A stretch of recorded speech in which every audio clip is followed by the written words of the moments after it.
Live from Fargo and serving you on TV, online, and on the go. This is Valley News Live at 5. New for you at 5, a Grand Forks man is now being indicted after he allegedly made violent threats to a phone company. Officials say Stephen Ralph Lindblad appeared in federal court at an initial appearance and arraignment hearing. A federal grand jury indicted Lindblad on the charges of interstate communication of a threat to injure persons and false information and hoax.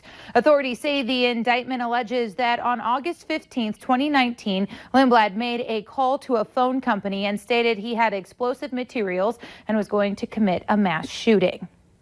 Another calm and comfortable day across the valley, but how long can we count on it? Let's get the latest from First Alert meteorologist Hutch Johnson. Beth, thanks so much. Several more hours look to be quiet as we look at the satellite and radar. Things are very sunny across our region. We have to look a long ways to see any showers or thunderstorms. There are some way out to the west in Saskatchewan. More on those in a second. But for tonight, temperatures are sizzling hot in the central Dakotas, near 90 there, mid-70s across western Minnesota. And the look outside, you can barely see a cloud. Temperatures near 80 as we go through the evening. After sunset, we'll see an increase in clouds. And by morning, some of those storms that are out in Saskatchewan now could be slipping their way through the region. I'll have timing and details on those. But for tomorrow afternoon, Beth, we are watching for the risk of severe weather once again. We have issued a first alert weather day for your Thursday afternoon. I'll have hour-by-hour details on what you can expect here in a few moments. All right, thank you so much, Hutch. Well, the search continues as Moorhead police are still piecing together the details after someone fired a gun in the city and took off. It happened on the 3000 block of 18th Street South around 9:30 last night. The alleged shooter left the area on a motorcycle before police arrived. Empty bullet cartridges were found in the street, and a nearby vehicle had been shot at least once. No victims were found, and there was no evidence indicating anyone had been shot. Investigators are asking anyone with information to call the police. 2 people are now in jail after authorities found a large amount of drugs following their search of a home in Walker, Minnesota. The Cass County, Minnesota Sheriff's Department says it searched a home near Walker this past Saturday and found large amounts of meth, drug paraphernalia, and guns and ammunition. Authorities eventually found the 2 people who live in that house and arrested them. The suspected drug dealers are 34-year-old James Allen and 28-year-old Jessica Teal. Both are from Walker. Health officials in North Dakota say they have now worked through the testing delay for COVID-19. The state is reporting 42 new cases today, bringing the active case count to 240. 18 of those cases are in Cass County, 12 in Burleigh County. 27 people are in the hospital with the virus. The death toll remains at 78. In Minnesota, the state health department is reporting 5 more deaths linked to the virus. Officials say this brings the death toll in Minnesota to 1,397. 1,102 of those deaths happened in a long-term care facility. 304 new cases are reported, bringing the active case count to 2,659. 29,707 people have recovered from the virus. New cases of the coronavirus in the United States have surged to the highest level in 2 months. The U.S. reported 34,700 new cases on Tuesday. That's more than on any single day since April 24th. And California announced a new record of more than 7,000 cases in the last 24 hours. Hospitalizations are on the rise in at least 14 states. Nancy Chen reports from New York, where a 14-day quarantine is being imposed on certain travelers coming into the state.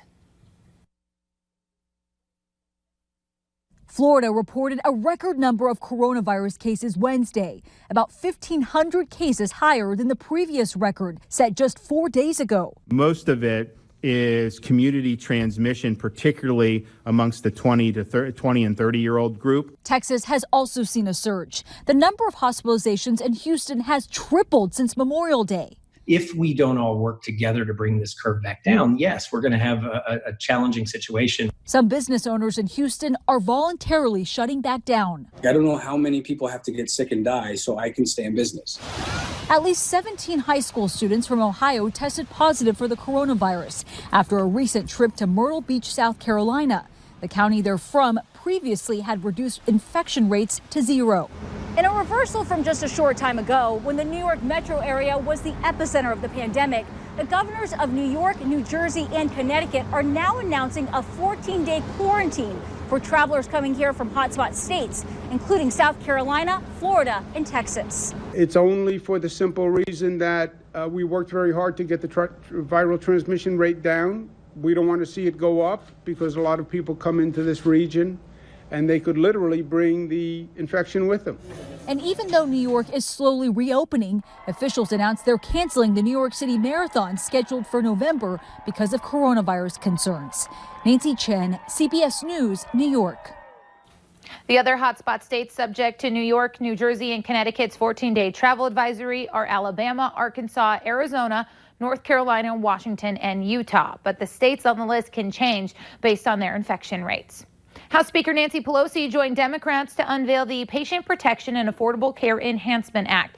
The bill, H.R. 3, or the Enhancement Act, will build on the Affordable Care Act to lower health costs and prescription drug prices. Democrats say the legislation will make health care affordable for millions of people, as well as address health disparities within communities of people of color. During her remarks, Pelosi slammed President Trump's forthcoming initiative to tear apart the Affordable Care Act during the pandemic.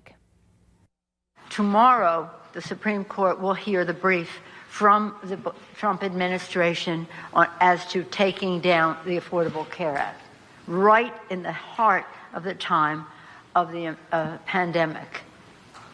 It was wrong any time. Now it's beyond stupid. H.R. Bill 3 will be presented to the House floor next week. The North Dakota Attorney General wants to ban woodchuck furniture from operating in the state after Valley News Live did a series of whistleblower stories on the people who were cheated. Woodchuck furniture allegedly took money and items from people to fix up, but then never returned them and went out of business. The Attorney General now wants woodchuck furniture to pay restitution and pay the state for all legal fees. And remember, if you notice any fraud or corruption in your community, let us know. Call the whistleblower hotline. That number is up on your screen. We'll send a journalist to investigate the claims and bring the truth to light. Minnesota Attorney General Keith Ellison is now suing big oil companies for what he calls deceptive practices related to climate change. Officials say ExxonMobil, Koch Industries, and American Petroleum have known about climate change for years, but continue to lie to the public about it to keep profits up. Minnesota joins other states like New York and Rhode Island in suing the companies. The state wants the oil companies to pay restitution and fund a public campaign on the realities of climate change. We have more on this lawsuit on the VNL News app. Well, calling it a looming tidal wave or demand, Second Harvest Heartland is giving a dire warning about hunger. This is all tied to the economic fallout of the COVID-19 pandemic. As one person put it, the middle-class food security is seriously compromised by layoffs and furloughs, as so many Minnesotans have been. This morning, Second Harvest released some new numbers of the increased demand placed on food shelves. From July to December, it expects a 65% increase in the amount of food needed to feed hungry families. These are levels that we have not seen since the Great Depression, and our call to action is we must act now, and we need this community to continue to step up with us to meet this need. Second Harvest says it will cost an additional $21 million to purchase food for distribution. Well, still ahead tonight, NASCAR driver Bubba Wallace speaks out after the FBI rules he was not the victim of a hate crime. What he has to say about the emotional weekend next.